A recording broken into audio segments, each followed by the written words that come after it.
اعوذ باللہ من الشیطان الرجیم بسم اللہ الرحمن الرحیم۔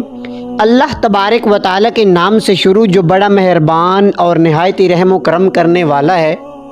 محترم ناظرین، آج کی ہماری ویڈیو اللہ کے پیارے پیغمبر حضرت ابراہیم علیہ السلام کی شادی مبارک کے بارے میں ہے۔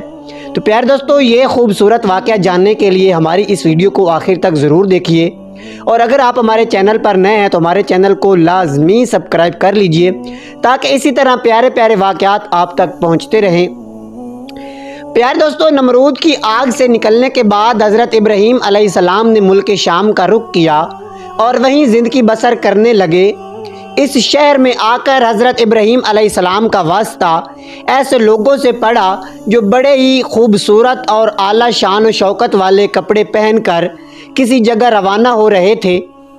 حضرت ابراہیم علیہ السلام نے ان لوگوں سے پوچھا کہ تم سب لوگ کہاں جا رہے ہو؟ تو پیارے دوستو، انہوں نے جواب دیتے ہوئے کہا، ہم ایک بادشاہ کے محل میں جا رہے ہیں۔ ان کی ایک بہت ہی خوبصورت لڑکی ہے، وہ ایسی خوبصورت ہے کہ اس جیسی حسین عورت اس دنیا میں کوئی موجود نہیں ہے، لیکن اس کے لیے جو بھی رشتہ آتا ہے وہ اس کو انکار کر دیتی ہے۔ اس کا کہنا ہے کہ میں اپنی پسند کے لڑکے سے شادی کروں گی۔ 7 دن سے مسلسل یہ سلسلہ جاری ہے کہ سب لوگ وہاں جاتے ہیں اور وہ شہزادی کسی کو پسند نہیں کرتی، سب کو محل کے میدان سے جانے کے لیے کہہ دیتی ہے۔ یہ بات سن کر حضرت ابراہیم علیہ السلام بھی ان لوگوں کے ساتھ اس بادشاہ کے محل میں یہ عجیب منظر دیکھنے چلے گئے۔ پیارے دوستو، جب سب لوگوں اس محل کے میدان میں آ کر بیٹھ گئے تو وہ شہزادی اپنی نوکرانیوں کے ساتھ بہت اچھے لباس اور چہرے کو ڈھانپ کر ایک بڑے سے برتن میں سونے چاندی کے جواہرات لے کر معمول کے مطابق سب لڑکوں کو دیکھنے لگ گئی۔ شہزادی نے دور سے دیکھا کہ آج ان لڑکوں میں ایک ایسا لڑکا ہے جس کی پیشانی نور سے چمک رہی تھی۔ شہزادی نے اس لڑکے میں عجیب کشش محسوس کی تو وہ حضرت ابراہیم علیہ السلام کے پاس آئی اور سونے چاندی سے بھرا ہوا برتن حضرت ابراہیم علیہ السلام کی گود میں انڈیل دیا اور واپس جا کر اپنے والد کے ساتھ تخت پر بیٹھ گئی۔ تو پیارے دوستو، حضرت ابراہیم علیہ السلام کو بادشاہ کے سامنے لایا گیا تو بادشاہ نے اپنی لڑکی سے کہا، اے میری پیاری بیٹی، تیری پسند بہت ہی اچھی ہے، تو نے نیک اور پرہیزگار لڑکے کو پسند کیا ہے۔ یہ لڑکا مجھے مالی لحاظ سے غریب لگتا ہے، اس لیے بادشاہ نے لڑکی سے کہا، اے میری بیٹی، یہ غریب اور پردیسی لڑکا ہے، تم اس سے شادی نہ کرو۔ وہاں جو لوگ بیٹھے ہوئے تھے انہوں نے بادشاہ کی بیٹی سے حضرت ابراہیم علیہ السلام کی شادی کرنے کے لیے ہاں کروا دی۔ شادی کا سارا خرچہ بادشاہ نے دونوں طرف سے خود ہی کیا۔ بادشاہ کی لڑکی کی شادی کا چرچا سارے شہر میں ہو گیا تھا۔ ناظرین، اس شہزادی کا نام حضرت سارہ سلام اللہ علیہا تھا، لیکن بعض روایات یہ بھی ذکر کی گئی ہیں کہ حضرت سارہ کی والدہ حضرت ابراہیم علیہ السلام کی خالہ تھی۔ کچھ روایات میں یہ بیان کیا گیا ہے کہ سارہ اور اماں حوا ایسی خواتین تھیں جو کہ انتہا کی حسین و جمیل تھی۔ حضرت ابراہیم علیہ السلام کی شادی کو ابھی چند دن ہی گزرے تھے کہ آپ علیہ السلام نے ملک مصر کی طرف ہجرت کی۔ مصر میں اس وقت قبطیوں کی حکومت تھی، اور یاد رہے کہ قبطیوں کے ہر بادشاہ کو فرعون کے لقب سے پکارا جاتا تھا۔ کچھ لوگ سمجھتے ہیں کہ فرعون خاص اس بادشاہ کا نام تھا جو حضرت موسیٰ علیہ السلام کے زمانے میں تھا، جبکہ فرعون کسی بھی بادشاہ کا نام تاریخ میں نہیں رہا۔ فرعون ایک لقب ہے جو کہ قبطیوں کے تمام بادشاہوں کے لیے بولا جاتا تھا۔ اس وقت عمرو بن امرتی القیس وہاں کا فرعون بادشاہ تھا۔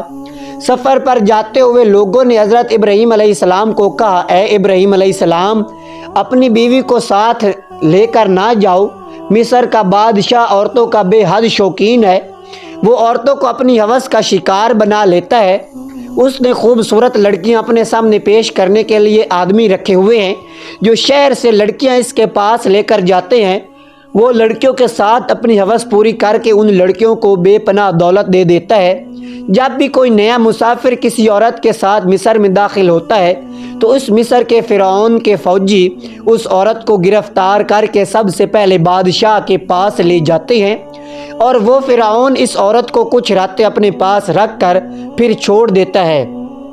ناظرین، یہ یاد رہے کہ فرعون کے تمام بادشاہوں کو فرعون کے لقب سے پکارا جاتا تھا۔ یہ بھی یاد رہے کہ یہ واقعہ صحیح سندوں کے ساتھ موجود ہے اور حدیث کی بھی تمام کتابوں میں اسے صحیح حوالوں سے بیان کیا گیا ہے۔ لوگوں کی بات کو سن کر حضرت ابراہیم علیہ السلام کے دل میں یہ بات آئی کہ میں تو کافی بوڑھا ہو گیا ہوں اور سارا بے حد حسین و جمیل ہے، ایسا نہ ہو کہ جو یہ لوگ کہہ رہے ہیں وہ سچ نہ ہو جائے۔ اس ڈر سے حضرت ابراہیم علیہ السلام نے ایک بڑا صندوق لیا، اس میں اپنی بیوی کو بند کر کے اس صندوقوں کو تالا لگا کر ایک اونٹ کے اوپر رکھ دیا۔ جب حضرت ابراہیم علیہ السلام قافلے والوں کے ساتھ شہر میں پہنچ گئے تو شہر والوں نے صندوق کو کھولنے کی کوشش کی۔ حضرت ابراہیم علیہ السلام نے شہر کے لوگوں کو صندوق نہ کھولنے کے لیے کہا اور فرمایا کہ تم اس صندوق کو مت کھولو، اگر تم اس کے بدلے سونا چاندی بھی وصول کرنی ہے تو میں وہ بھی دینے کو تیار ہوں۔ جب شہر کے لوگوں نے حضرت ابراہیم علیہ السلام کی یہ بات سنی تو ان کے دل میں یہ بات آئی کہ اس صندوق میں ایسی کیا چیز ہے جس کے بدلے میں یہ آدمی ہم کو سونا چاندی دینے کے لیے تیار ہو رہا ہے۔ انہوں نے کہا کہ ہم اس صندوق کو ضرور چیک کرنا چاہتے ہیں، اس میں کیا ہے۔ شہر کے لوگوں نے ضد کرتے ہوئے اس صندوق کو کھول دیا تو انہوں نے دیکھا کہ ایک حسین و جمیل عورت اس صندوق میں بند کی ہوئی ہے۔ انہوں نے کبھی اتنی حسین جمیل عورت نہ دیکھی تھی۔ انہوں نے حضرت ابراہیم علیہ السلام اور حضرت سارہ کو لیا اور فرعون بادشاہ کے سامنے پیش کر دیا۔ جب بادشاہ کی نظر حضرت سارہ پر پڑی تو بادشاہ نے حضرت ابراہیم علیہ السلام سے دریافت کیا، یہ عورت آپ کی کیا لگتی ہے؟ حضرت ابراہیم علیہ السلام نے جواب دیتے ہوئے فرمایا، یہ میری بہن ہے۔ حضرت ابراہیم علیہ السلام کا جواب سنتے ہی مصر کے بادشاہ نے کہا کہ تم اپنی بہن مجھے دے دو۔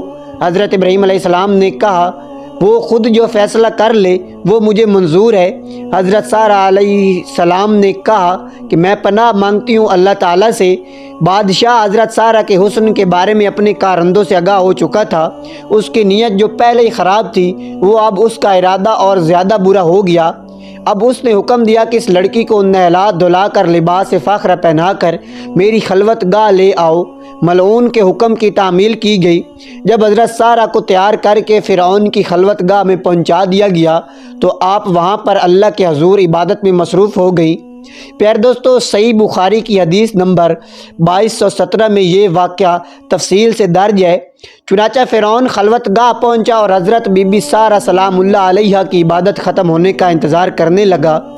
حدیث پاک کے الفاظ ہیں کہ حضرت بی بی سارہ سلام اللہ علیہا نے اللہ پاک سے یوں دعا کی، اے اللہ، اگر میں تجھ پر اور تیرے رسول ابراہیم علیہ السلام پر ایمان رکھتی ہوں اور اگر میں نے اپنے شوہر کے سوا اپنی شرمگاہ کی حفاظت کی ہے تو مجھ پر ایک کافر کو مسلط نہ کر۔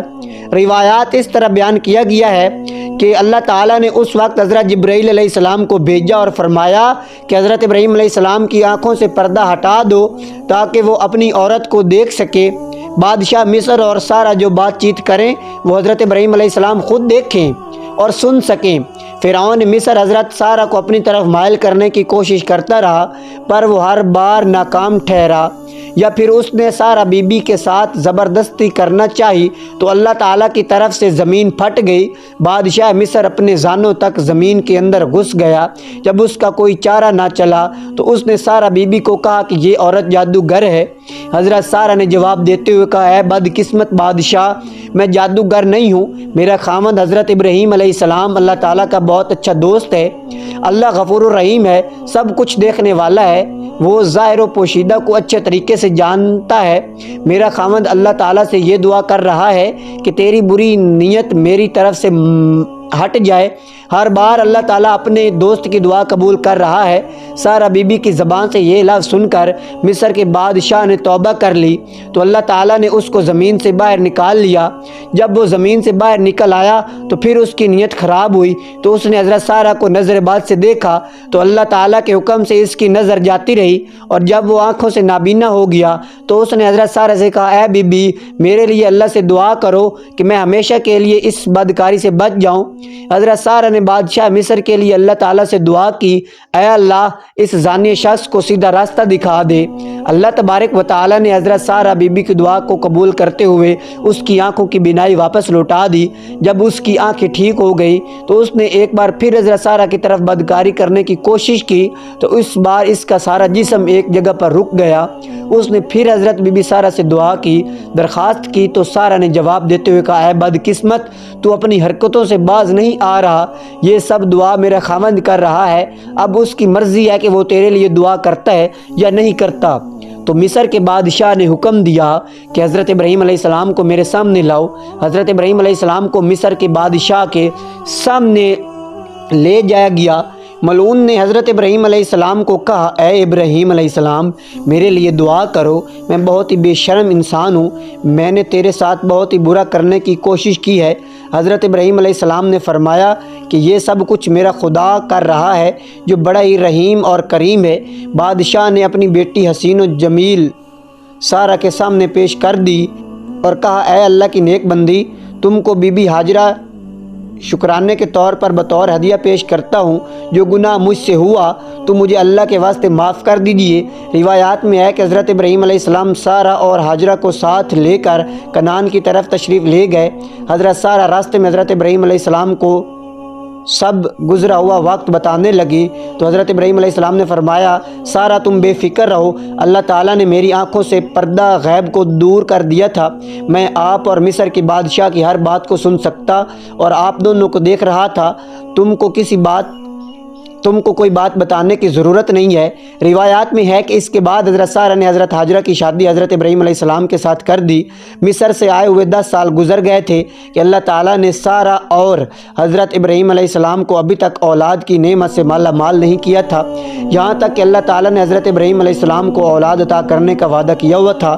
سارہ نے حضرت ابراہیم علیہ السلام کو کہا، اے ابراہیم علیہ السلام، مجھ کو کوئی امید نظر آتی نہیں کہ اللہ تعالیٰ مجھ کو اولاد دے گا۔ روایات میں ہے کہ حضرت ابراہیم علیہ السلام کی حضرت ہاجرہ کے ساتھ شادی کے 1 سال بعد ہی حضرت ہاجرہ کے بطن سے حضرت اسماعیل علیہ السلام کو پیدا کیا۔